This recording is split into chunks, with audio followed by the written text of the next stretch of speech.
En otras palabras, se siente muy complacido de contar en el día de hoy con el embajador Pedro Blandino. El embajador Pedro Blandino es un diplomático de una larga carrera, dilatada carrera, muy fructífera.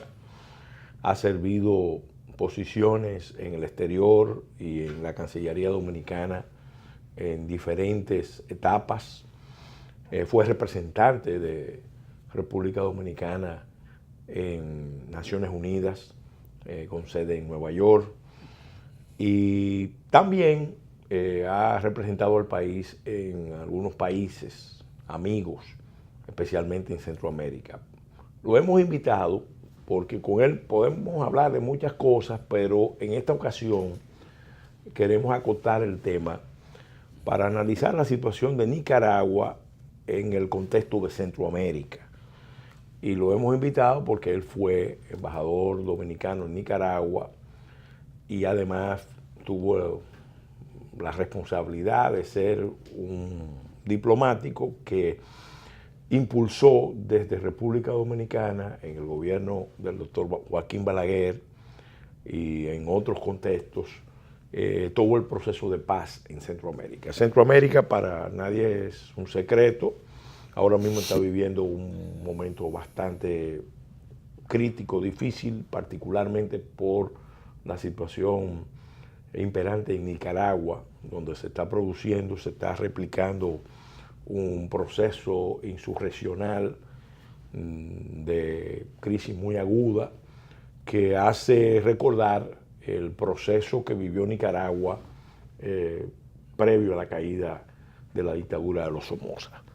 Y entonces, ¿quién mejor para hablar de ese tema y de los temas relacionados con Centroamérica, la seguridad regional, que el embajador Pedro Blandino, que además es profesor de Relaciones Internacionales, de Diplomacia en la Universidad Católica de Santo Domingo? Pedro, gracias por haber aceptado la invitación a este programa, en otras palabras, para tratar el tema Centroamérica y concretamente la crisis en Nicaragua. Bueno, bienvenido. Muchas gracias. Ante todo, las gracias por la invitación y ojalá que se repita porque hubo muchas citas y se presentaron algunos inconvenientes, pero por fin estamos acá. Yo estuve como jefe de nuestra misión en Naciones Unidas, jefe de la misión allí. Y gracias a Dios logramos muchas cosas para el país. Por ejemplo, ahora con este asunto del Consejo de Seguridad, cuando yo estuve en Naciones Unidas, nosotros somos el único embajador permanente que logró durante un periodo de una asamblea 11 candidaturas favorables a la República Dominicana. A diferentes posiciones. Asientos en diferentes posiciones y organismos de Naciones Unidas. Y además logramos una primera vicepresidencia por la región y en varias ocasiones, pues, en función de presidente, presidimos sesiones de trabajo de plenario de la Asamblea General. Pedro, tú viviste la experiencia de la crisis en Nicaragua. Nicaragua estuvo regida por décadas por una dictadura familiar, la dictadura de los Somoza.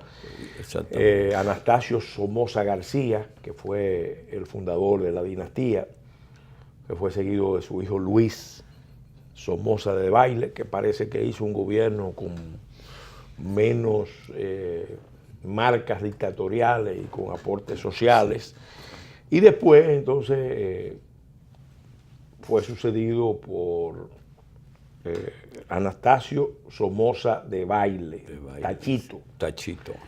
Anastasio Somoza García fue muerto por Rigoberto López Pérez en un incidente, en un magnicidio durante una fiesta, creo que fue en León. Sí. Y eso, o sea, la historia de Nicaragua está marcada por esa etapa.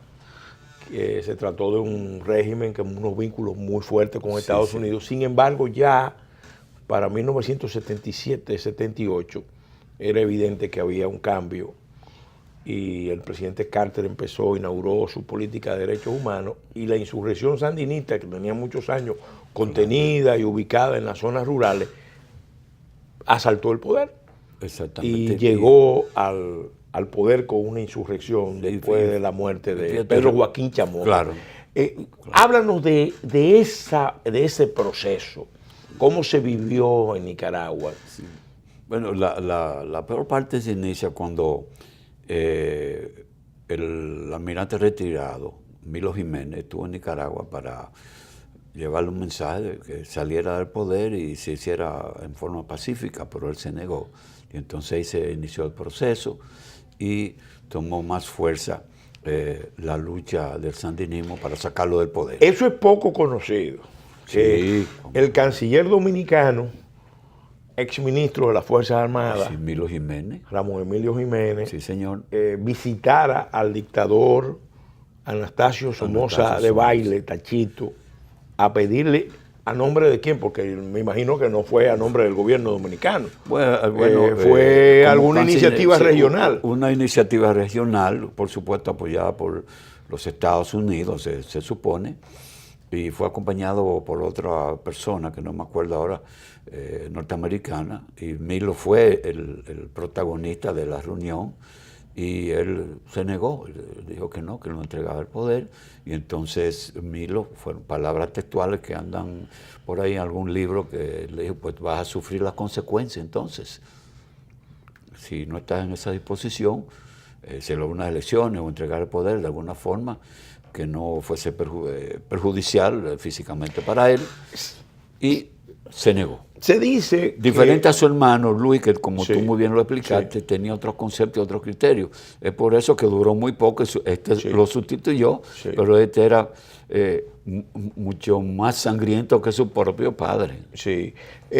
Todo indica que Luis no quería la continuidad de la dictadura familiar, porque temía las inclinaciones dictatoriales de su hermano Tachito. Claro. Y se dice que en una ocasión él dijo, bueno, es fácil llevar a Tachito a la presidencia, lo difícil va a ser sacarlo de la presidencia. Así mismo. Sin embargo, se dice que el movimiento insurreccional del Frente Sandinista fue alimentado con fuerza, básicamente estudiantil. Sí, pero acuérdate que hubo una toma de instituciones, de embajadas, correcto, toma militar, incluso al asalto al palacio. Exacto, no sé si fue el Palacio del Congreso. Pero la mayoría fueron componentes de gente jóvenes y movimientos estudiantiles, que el primer dirigente y primer líder del movimiento sandinista fue Carlos Fonseca, un gran dirigente estudiantil. Sí. Y se dice que esas armas llegaban básicamente desde Venezuela con el apoyo de Torrijos, que en ese momento estaba en negociaciones con los norteamericanos y pudo conseguir de los norteamericanos, vamos a decir, una especie de carta blanca para que hiciera ese servicio, la anuencia de ellos, de desestabilizar a Somoza. Y luego los norteamericanos le dijeron claramente que no, que eso no era viable, que pudieran contar con el apoyo norteamericano, porque ya llegaba Carter con la doctrina de derechos humanos. Entonces estaba poniéndole fin en los hechos a la dictadura de los Somoza, y aquí mismo en el país el doctor Balaguer salía del poder en el año 78. Exacto. Es decir, que coincidieron en el tiempo. Todo, esas situaciones de la geopolítica. ¿A ti te tocó ser embajador en qué periodo? Bueno, yo llegué en el 86-90, bueno, ya cuando se estaban presentando las peores ofensivas de la guerra, de los 10 años. Sí. Ya estábamos llegando a la mitad de la guerra y buscando posicionamiento, las partes en conflicto, la contra, patrocinada económicamente por los Estados Unidos, que hubo un momento que el Congreso lo apoyó y entonces llegaron unos conservadores, y eso no es posible, que el Congreso norteamericano apruebe fondos para movimientos contra un gobierno legítimo, constitucional o no. Eso no es posible. Y es que se presenta el proceso de financiamiento que intervino Oliver North. Bueno, porque ahí ya eso. El que estaba al frente sí. era el presidente Reagan, pero los sandinistas estaban en el poder. Sí, 86, claro, ya estaban en el poder. O sea que estamos hablando, ellos se insurreccionan en el 78, toman, Somoza cae en el 79. Cae en el 79, entonces se constituye un gobierno provisional, ¿verdad? Presidido por la señora Chamorro. Y la señora Chamorro es la viuda del de Pedro Joaquín Chamorro. Y tú sabes quién era la secretaria personal de él, que se culturizó enormemente trabajando para él, la actual esposa de Daniel Ortega. Morillo. Rosario Morillo. Ella era la secretaria de él siendo joven, una muchacha joven. Y siempre se ha dicho que Somoza de Baile, Tachito, no fue el que ordenó la muerte de Pedro Joaquín Chamorro, sino que fue un empresario que tenía que ver con un negocio de comercialización de sangre. Sí, correcto. Eso es lo que se dice. Pero en realidad, tú sabes cómo son esas situaciones. Que era políticas. Socio de Somoza. Sí, claro. Era socio de Somoza. Sí, claro. Y se tomó la libertad, vamos a decir, de matar a Pedro Joaquín Chamorro, porque Pedro Joaquín Chamorro estaba denunciando la corrupción. Todo eso lo estaba denunciando. Inclusive, una denuncia más fuerte fue la fábrica de los adoquines, que Somoza adoquinó casi Managua entera y el país, porque la fábrica era de él. Eso lo denunció Pedro Joaquín también. Así que eso fue producto de esa situación. Claro, siempre hay distintas acusaciones, pero la verdad que tuvo la mano de ese señor, el empresario privado, más que nada, sin interés de limpiar a nadie, pero eso fue... Ahora, fue un proceso revolucionario. Sí, totalmente. Y ahí yo quiero preguntarte, porque fíjate, se produce la insurrección. El informe Kissinger habla claramente que en Nicaragua, como en El Salvador, como en Honduras, como en Guatemala, toda la región de Centroamérica, habían condiciones para que surgieran conflictos internos. Correcto. Sin embargo, ese conflicto se internacionalizó rápidamente. Sí. Porque después que ganó en Nicaragua, el triunfo sandinista alimentó los movimientos insurreccionales en toda la región centroamericana. Sirvió de ejemplo, como sirvió Cuba de ejemplo, y había temores de la expansión de esa línea liberal en toda Centroamérica también, porque es una región montañosa, boscosa, que protege mucho ese tipo de acciones militares. Entonces, por eso tú ves que en Honduras era distinto, porque en Honduras el gobierno era de derecha y la guerrilla... y había una base militar americana. Sí, por supuesto, claro. Y la guerrilla era de izquierda. Sí. En estos días me estuve riendo mucho porque esto de Guatemala, del volcán, en una visita que yo hice allí, pues el volcán estaba apagado y jugaban fútbol dentro del volcán los indígenas de la zona, porque en ese momento había una gran cantidad de ciudadanos indígenas, y entonces jugaban en las lomas y en volcanes apagados y todo eso, ¿no?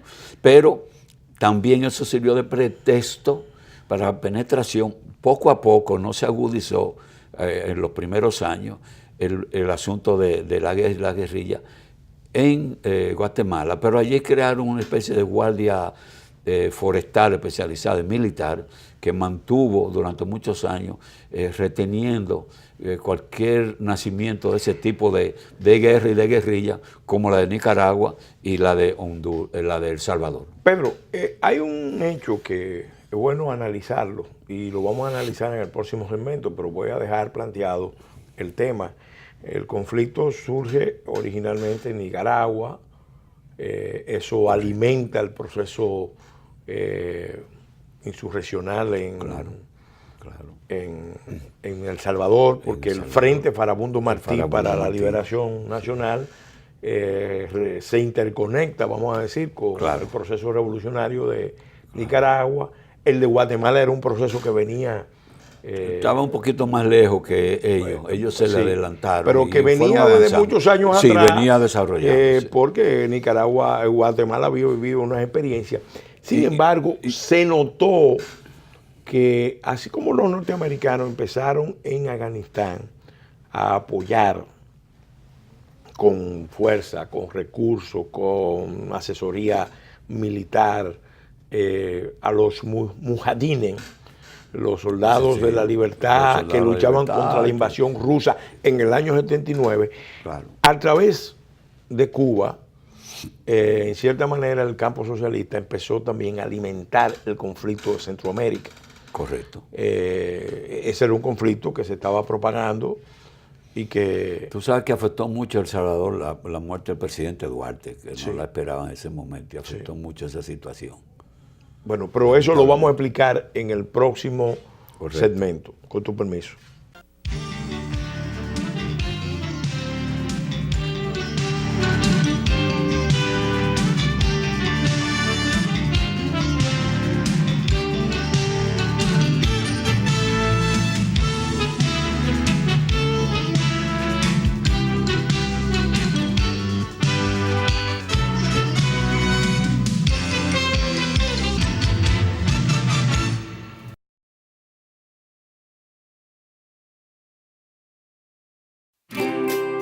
Querida Pao del futuro, cuando leas esta carta, espero que seas la mejor futbolista del universo. ¿Ya pudiste averiguar la receta secreta de la batida que hace mami? Ojalá te siga gustando tanto como me gusta ahora. Toby debe de estar grande y fuerte. Siempre seremos compañeros de aventuras. Espero que nunca pares de jugar y aprender. Que nunca pares de crecer. Atentamente, Pao.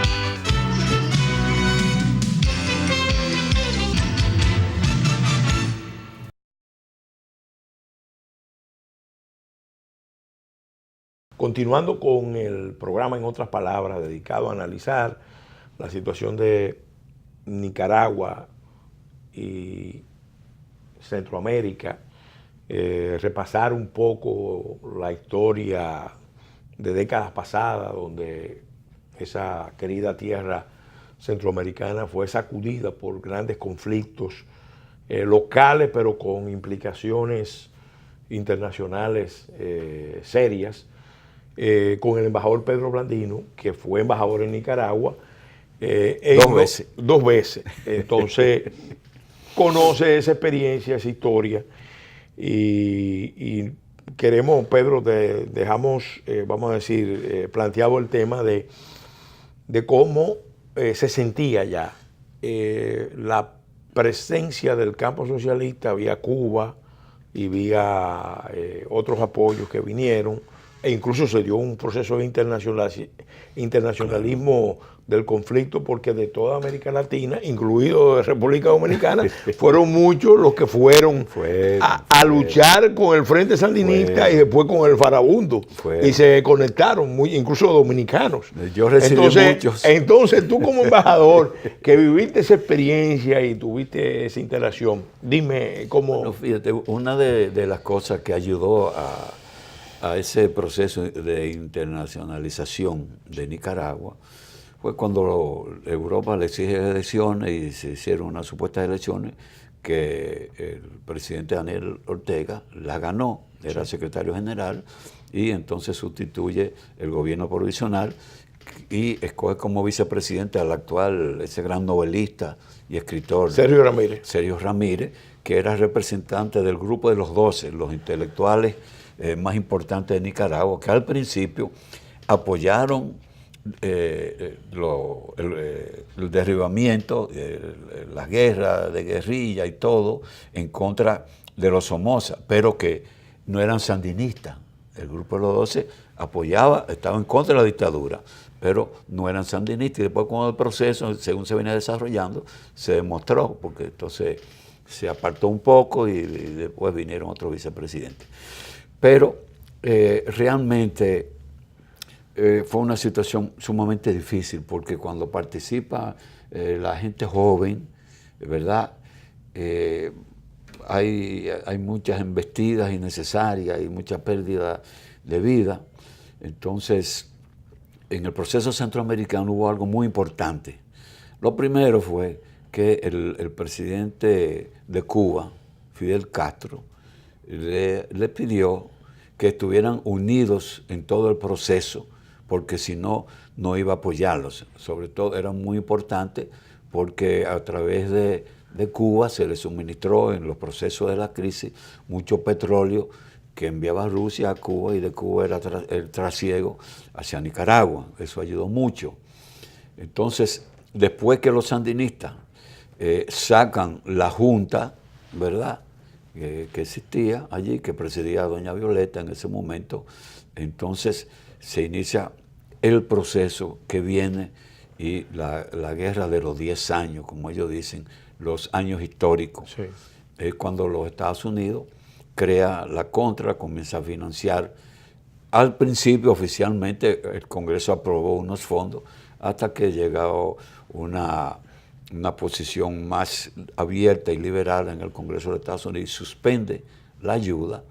Entonces, pues, hubo un momento de crisis. Cuando yo llego, 86-90, cuando se dan las ofensivas más fuertes, y es cuando, al ver que no se avanzaba a ninguno de los lados, sobre todo el de la Contra, entonces le suministraron un armamento más moderno. Fíjate que todo ese periodo coincide con el periodo de la invasión rusa a Afganistán. Exactamente. Los rusos invaden Afganistán en el 79. Exacto. Y el conflicto... entonces eso lleva... El presidente Reagan llega en el 80. Correcto, pero eso lo obliga sí. a una especie de acuerdo, como ocurrió Estados Unidos con lo de Cuba y lo de Turquía, o esa parte de donde tenía intereses especiales, y Estados Unidos negocia con Rusia esa parte por Cuba. Claro, manteniendo los objetivos y la política de cada una de las potencias. Entonces, llega un momento en que llega una situación que nadie avanza. Mucha guerra, mucho de todo, pero nadie avanza. Había poca penetración vía la frontera de Costa Rica. La mayor parte fue a través de Honduras, ¿verdad? Sí. Y entonces, pues, llega un momento en que los presidentes, hay que darle el reconocimiento a los presidentes centroamericanos de ese momento, se reúnen y toman la decisión ellos de buscar la manera de resolver el conflicto, porque existe el peligro de que eso llegue a una expansión al resto de Centroamérica. Y la fuente y lo principal, la principalía, estaba en Nicaragua, que tenía una guerra muy fuerte, y demostrando que por el momento los Estados Unidos no tenía interés de enviar fuerzas militares, sino, lo que ha ocurrido en muchas ocasiones, apoyar grupos que defienden la democracia, la seguridad regional, etcétera, ¿no? En 1980, Alexandre de Marange, que era jefe de los servicios de inteligencia franceses, había sido, con el gobierno de Pompidou y de Giscard, fue invitado por el presidente Reagan a su rancho en California, y le preguntó Reagan sobre cuál era el riesgo mayor para la seguridad nacional de Estados Unidos. Y él dijo: el conflicto de Centroamérica. No porque ninguno de esos países tuviera capacidad de dañar a Estados Unidos, sino porque si el conflicto se desbordaba y se propagaba a México, la expansión geográfica, y se propagaba a México, está en peligro, entonces, la protección si pasaba del México, Golfo, si era la protección del Golfo y el canal de Panamá. Importante. Entonces vamos de nuevo a hacer un alto y vamos a analizar puntos estratégicos en esos momentos. Ese tema de geopolítica, y algo muy importante que es ya irnos situando a la situación presente. Correcto. Porque es una situación interesante y... Pero fíjate, antes de la pausa. Vamos a hacer, porque tenemos un compromiso comercial. Sí, cómo no. Y en el próximo segmento retomamos el tema.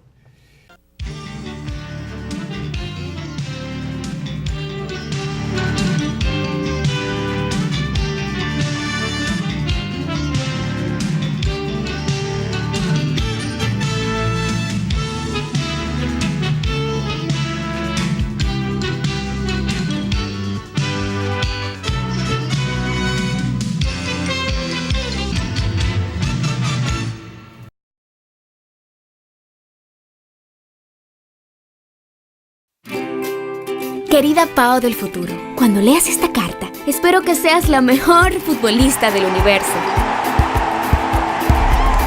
¿Ya pudiste averiguar la receta secreta de la batida que hace mami? Ojalá te siga gustando tanto como me gusta ahora. Toby debe de estar grande y fuerte. Siempre seremos compañeros de aventuras. Espero que nunca pares de jugar y aprender. Que nunca pares de crecer. Atentamente, Pao.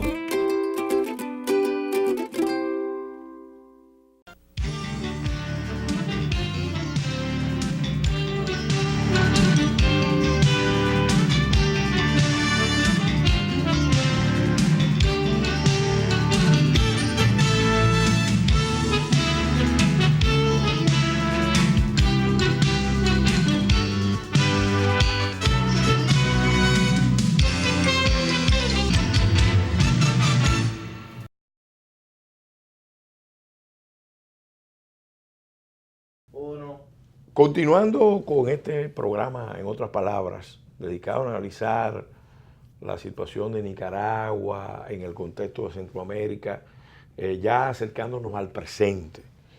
En los segmentos anteriores hablamos, correcto, vamos a decir, a los antecedentes. Había una gran expectativa de que Centroamérica, con los acuerdos de Esquipula, a partir de las iniciativas de los presidentes, Centroamérica avanzara en el proceso de integración, y ciertamente que ha avanzado. Ha avanzado desde la década de los 50, está avanzando mucho en el proceso de integración centroamericano. Claro. Sin embargo, ahora surge un conflicto en Centroamérica que tiene unos ribetes, tiene unas connotaciones realmente inquietantes, porque estamos hablando de que el Estado de Nicaragua, el gobierno de Nicaragua, no tiene el control, al parecer, de todo el territorio. Hay una insurrección popular que está controlando áreas extensas de ese país contra un régimen que logró abrirse paso hacia un tercer periodo que tiene unas características muy peculiares, porque es un régimen, vamos a decir, de una pareja presidencial. El célebre Daniel Ortega, sí, que algunos ya lo reputan como un dictador, correcto, y al mismo tiempo su esposa, recibieron un ataque de parte de los empresarios que habían sido los grandes aliados en los últimos 10 años. ¿Qué está pasando en Nicaragua? Sí. Usted que fue embajador en Nicaragua, ¿y qué usted pronostica que va a pasar en Nicaragua? Pero antes de entrar en eso, quería decir lo siguiente. Los 5 presidentes de Centroamérica, en el momento que se reúnen, pusieron como condición entre ellos mismos, a pesar de las diferencias ideológicas que tenían todos, la mayoría, que no intervinieran en forma directa ni los Estados Unidos ni Rusia, que lo dejaran a ellos negociar y establecer las reglas de juego, como se dice. Y eso es lo que da inicio, esa reunión, a las propuestas, y de donde nace el famoso proyecto de Esquipula, que en parte los dos creadores, uno que tuvo principalía, el presidente de Costa Rica, ¿verdad?, y el presidente de Guatemala, el presidente Vinicio Cerezo. Sí. Y después Álvaro Arzú. Yo hablé en una ocasión con Álvaro Arzú recientemente, sí, antes de fallecer. Y él nos dijo a un grupo sobre lo dramático que fue que vino ese conflicto, y ellos de buenas a primeras se vieron enfrentados todos. Y era un conflicto que en buena medida tenía una factura externa. Totalmente, porque había interés desde el exterior de atizar el conflicto. Sí, atizarlo, y tú sabes, sí, las ambiciones de extensión, de expansión, sí, geográfica. Sí. Pero entonces ahí es que está el gran mérito, y por eso quería, sí, decirlo, para ser justo. Ellos se reunieron, no, esto es lo que queremos, tenemos que resolver esto, porque estamos en peligro todos. Y nace Oscar Arias, con su parte de Esquipula, y sí, el presidente Vinicio Cerezo. Entonces ahí se establecen una serie de condiciones, calendarios y todo, Venezuela juega un papel muy importante en ese proceso. Y República Dominicana. Sí, entonces, tú que estuviste ahí como actor y como testigo, explícanos a eso voy. Para zanjar ese conflicto. Cuando se nombran los negociadores, yo logré una gran amistad con el fallecido cardenal Miguel Obando y Bravo, que fue muy importante para lograr que varias de las negociaciones se establecieran y se realizaran aquí en República Dominicana.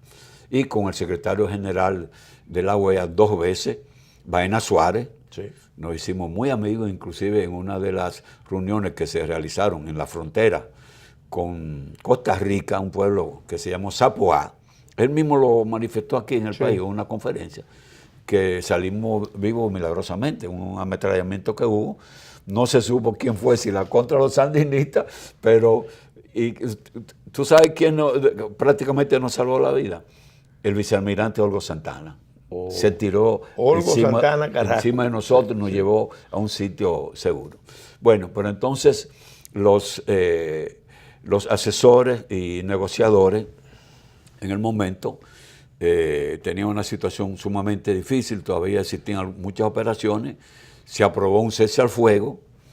Entonces, estos negociadores y asesores, pues, Baena Suárez conocía al mayor general o contraalmirante Olgo Santana de cuando estuvo en la Junta Interamericana de Defensa, que él con el general García Tejada del Ejército, que era jefe de la misión, participaron, y esto hay que decirlo porque República Dominicana tiene una trayectoria de paz, participaron en parte de la solución de la guerra del fútbol entre El Salvador y Honduras y ahorraron muchas vidas. Entonces, parece que logró una gran amistad Baena Suárez con Olgo, y cuando estaba en las negociaciones dice, yo quiero un asesor militar al presidente Daniel Ortega, y le dice que es dominicano, le da los datos, el presidente Ortega le dijo que sí. Hablamos, el embajador y secretario general Baena Suárez, consultamos con el presidente Balaguer, dijo que sí. Entonces el cardenal Obando y Bravo pidió también un asesor militar. El presidente Balaguer lo escogió de un listado, que fue el vicealmirante García Lecón. Y la contra pidió el de ellos también, porque como quiera lo tenían, que conocía bien la situación. ¿Que eran dominicanos también? Sí, dominicano, el almirante Milo Jiménez, muy conocedor del tema y de los problemas con los Somoza. De manera que hubo una gran participación, aunque algunos dicen que no encuentran los documentos de esas designaciones, pero están ahí, están en un libro que yo publiqué y ellos participaron, y todo eso sale por internet. Entonces, ya con esa estructura montada, los calendarios, la aprobación de Esquipula, todas las condiciones establecidas, se vino el problema de dónde se van a celebrar las reuniones para ultimar los detalles y aprobar finalmente todo lo acordado en Esquipula. El cardenal Obando y Bravo me visitó, habló conmigo, era un gran mirador de República Dominicana y también tenía mucho afecto por el presidente Balaguer, y me preguntó que si era posible que fuera la sede de la conversación de República Dominicana, y que ya él había hablado con el secretario general Baena Suárez, que estaba de acuerdo, brasileño, Baena Suárez. Entonces me pone a la situación y yo le digo, de antemano le puedo decir que está aprobada, eminencia, pero tengo que hacer la consulta del lugar y en menos de 24 horas yo le informo. Di un viaje rápido por tierra, no había vuelo a Costa Rica, y llamé al presidente Balaguer y al canciller Don Larry Cabral, y por supuesto todo era que sí, lo aprobaron. Y era muy importante para este país porque Estados Unidos quería allá, Cuba la quería allá, Venezuela la quería allá, y el dictador, que luego un golpe de Estado lo sacó del poder, de Panamá, quería que fueran contadoras porque existía un grupo que se llama el Grupo de Contadores y Apoyo. Y de repente, no, República Dominicana. Y el presidente Daniel Ortega dijo, Claro que sí, pero también es porque... Eso es poco conocido, porque internacionalmente se habla mucho de Grupo Contadora. No. Ellos no pudieron. Ellos todos los querían. Sí. ¿Tú te imaginas? Entonces, ¿por qué el presidente Ortega dice que sí? Porque no había una gran base. ¿Por qué no en Costa Rica? Bueno, es que Costa Rica prestaba su frontera. Sí. Entonces no podía hacer. Sí. Entonces, Estados Unidos y Cuba eran partes. Ok. No se podía. Y otros países que la querían, pues estaba indeciso y el sandinismo decía, no.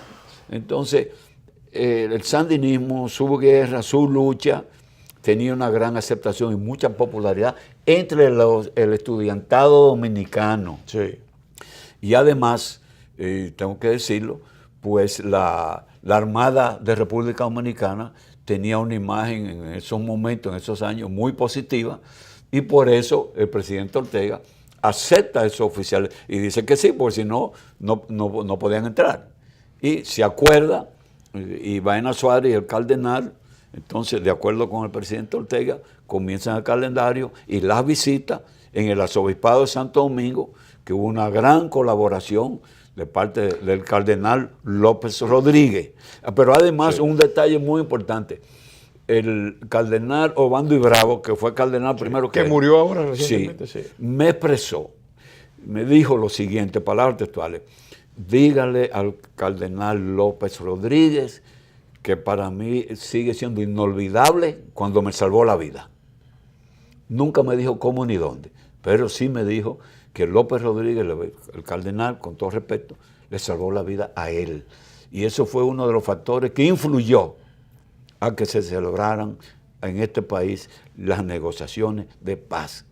Y nosotros servimos de ejemplo, y el propio comandante Fidel Castro, presidente de Cuba, inicia un proceso parecido en Angola para sacar las tropas de Angola y negocian con las compañías petroleras y muchos detalles que no son muy conocidos para mí. Entonces, eso fue una cosa extraordinaria. República Dominicana, gústele a quien le guste, fue protagónica en esas negociaciones y en parte responsable del inicio del proceso de paz que se inició. Y República Dominicana, con varios presidentes, incluyó al presidente Danilo Medina también, ha demostrado la vocación de paz que quiere este país y que ha apoyado el país. Bueno, de nuevo, con tu permiso, vamos a hacer un alto. Y en el segmento final vamos a hablar de la situación presente en Nicaragua y las perspectivas hacia dónde puede evolucionar esa situación.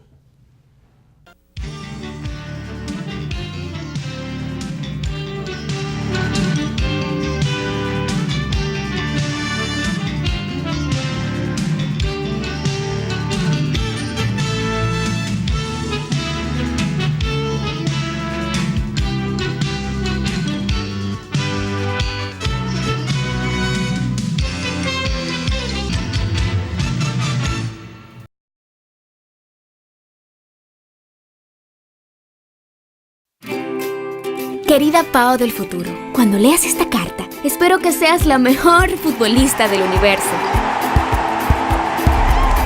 ¿Ya pudiste averiguar la receta secreta de la batida que hace mami? Ojalá te siga gustando tanto como me gusta ahora. Toby debe de estar grande y fuerte. Siempre seremos compañeros de aventuras. Espero que nunca pares de jugar y aprender. Que nunca pares de crecer. Atentamente, Pao.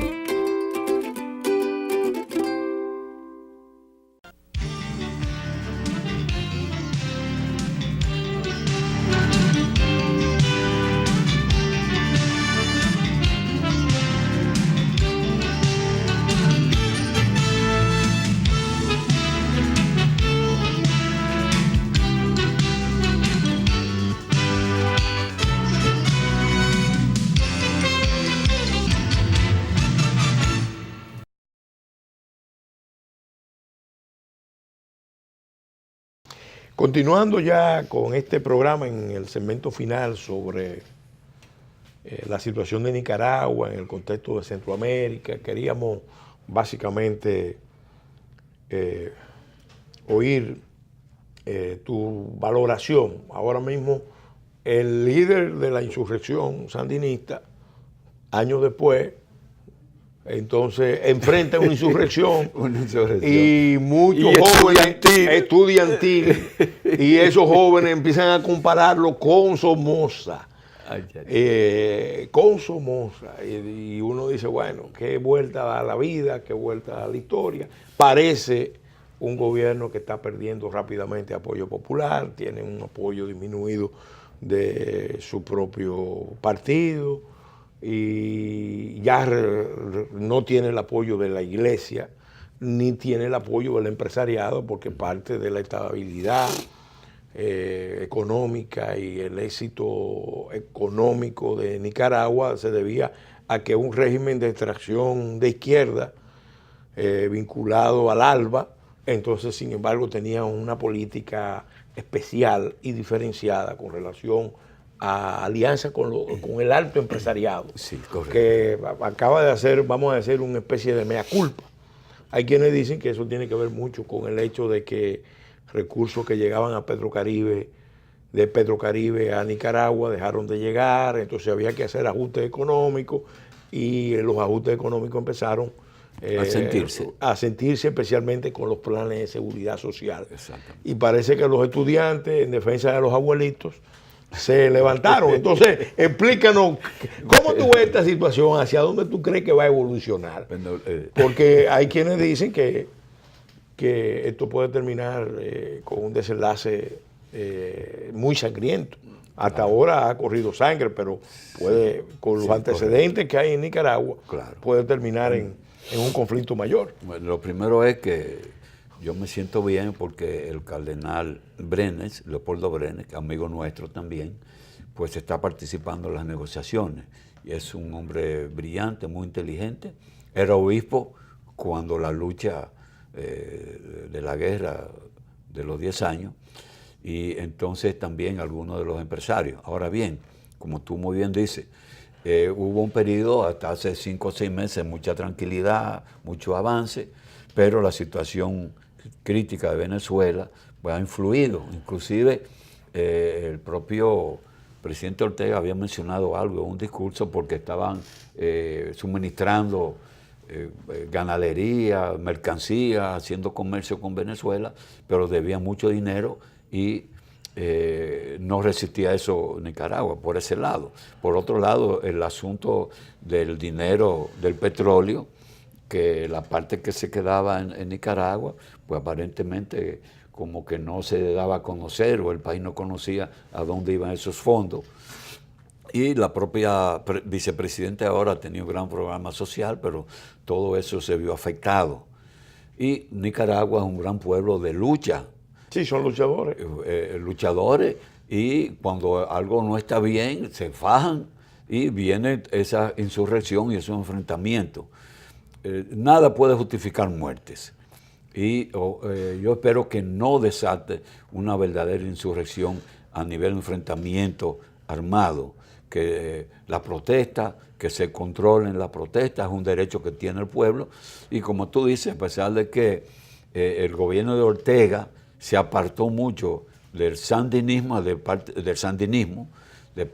del liderazgo de los 9 comandantes, pues yo supongo que todas esas fuerzas se han unido porque ya el presidente Ortega va para 15 años y los 10 son 25 dirigiendo el país. Y yo pienso que ya ese discurso de que somos un país socialista pero llevamos una economía de mercado, pues hay que revisar esos 2 apellidos y entonces modernizarse y negociar, sentarse, conversar, porque es necesario. Nicaragua no resiste más muerte de ningún lado y tiene la experiencia y no quiere violencia en Nicaragua porque vivió esos años y realmente cuando ganó la presidencia doña Violeta ocurrió algo que nadie esperaba. El presidente Ortega entregó el gobierno, todo el mundo esperaba que no lo entregara o que iba a haber conflicto, lo entregó. No, sin embargo, el poder militar quedó en manos de Humberto, su hermano. Sí, de Humberto, claro, producto de las negociaciones para la estabilidad del gobierno de doña Violeta, ¿verdad? que llegó a estabilizar la moneda nicaragüense a $5, cuando eso eran Fidel Castro no recomendaba que se hicieran elecciones, sí, y mucho menos que se entregaran. Pero lo hicieron y lo entregaron. Al final es un sí, mérito, entonces él no debe de tomar ninguna decisión que vaya a opacar esas decisiones, que algunas fueron positivas. Y yo pienso que el asunto es que se convierte, la protesta en contra de la ley de seguridad social, que los empresarios que lo apoyaban aparentemente no querían el aumento de la cuota. Sí. Entonces los beneficiados también tenían un problema de reducción o aumento de cuota. Entonces la protesta se da en pequeña escala a nivel estudiantil en una universidad, pero fue tan rápido la decisión del presidente Ortega de eliminar la ley que aparentemente pensaron como que el gobierno estaba débil o se sentía debilitado. Y al final, pues cuando se elevan la protesta y ya las demandas son sociales y de otro carácter, entonces ahí se complica. Sí. Pero se demuestra que realmente estaba en un proceso de debilitamiento las estructuras del gobierno y del sandinismo. Sí. Entonces yo pienso que tiene que haber una salida electoral, tiene que haber una salida negociada, porque Nicaragua tiene mucha experiencia en esa guerra de los 10 años. Además, hay situaciones sociales difíciles en otros países de Centroamérica. Sí. Y existe la situación de poderse extender, existe el peligro de la extensión, como ocurrió en los años del 84, 86, 90. Sí. Y además, acuérdate que la participación de la potencia siempre es muy importante, sí, y hay una penetración, podemos decir así, sí, tanto de Rusia como de China, bueno, en América Latina y el Caribe. Hay una situación entonces, que llama mucho la atención. Hay que medir eso. Hay una situación que llama mucho la atención, y es que entre Nicaragua y Colombia se ha dado un diferendo, sí, importante sobre el tema de límites marítimos. Correcto. Que ya fue decidido en las Cortes Internacionales. En las Cortes Internacionales. Y eso ha generado fricciones importantes, porque son temas de soberanía. Pero en paralelo, ahora que tú hablas de eso, se ha dado un fenómeno que llama mucho la atención, que amerita un programa especial, y es que Colombia anunció a través del presidente Juan Manuel Santos, correcto, su integración como socio global de la organización del Tratado del Atlántico Norte. Pero eso es muy importante. En parte del Caribe. Y ha generado, vamos a decir, una gran inquietud en Venezuela. Eso me da razón en lo que te acabo de decir. En Nicaragua, porque quiero recordar, sí, que la primera vez que se habló de la OTAN en la región se debió a un vuelo de una escuadrilla de aviones estratégicos superbombarderos rusos que había llegado a Nicaragua. Y tanques que fueron adquiridos por, sí, Nicaragua de Rusia. Sí, sí. Por eso tengo que mencionarlo, sí, sin ningún interés, sí, pero es una realidad. Hay armamentos. El año pasado compraron armamento a Rusia. Tanques, guardacostas, lanchas misileras. Pero se dio un vuelo que, vamos a decir, dispararon las alarmas, que fueron, exacto, un vuelo de aviones, bombarderos rusos, desde Managua a Caracas. A Caracas, exactamente. Pero además tú tienes que tomar en cuenta y ahora también la otra potencia, el ingreso, sí, de la OTAN. Sí, la otra potencia que también tiene intereses, o está comenzando a crear y penetrar en la misma zona y área, en otros países, con ofertas de ayuda, etcétera, sí, y los planes sociales, claro. La estrategia china, evidentemente, usa el arma más fuerte que tiene China, es la parte económica, que es la parte económica, la ayuda y el apoyo diplomático. Y el apoyo diplomático. Esos son dos armas. Pero hay algo de la que diplomacia, quiero diferenciar de la política china, de Nicaragua a lo de Venezuela. Sí, sí. Nicaragua ha permitido que se esté negociando allá en el país, pero además de eso permitió que fuera la Comisión de Derechos, sí, Humanos, que, sí, estaba aquí, sí, y todos sabemos las consecuencias, sí, sí, estuvo allá. Sí. Estuvo allá también el secretario general de Almagro, sí, o sea que no ha sido tan cerrado a sentarse y a las negociaciones. Sí, tiene mucha experiencia en tiene negociaciones. Tiene la experiencia. Esos antecedentes. Exacto, que hablamos. Y conoce bien a los norteamericanos. Bueno, pero vuelvo y te reitero, fíjate, la geopolítica que se ha venido desarrollando con el presidente Trump, hay una cosa muy clara, y lo dijo la jefa de gobierno y primera ministra de Alemania. El presidente Trump tiene su agenda, no se equivoquen.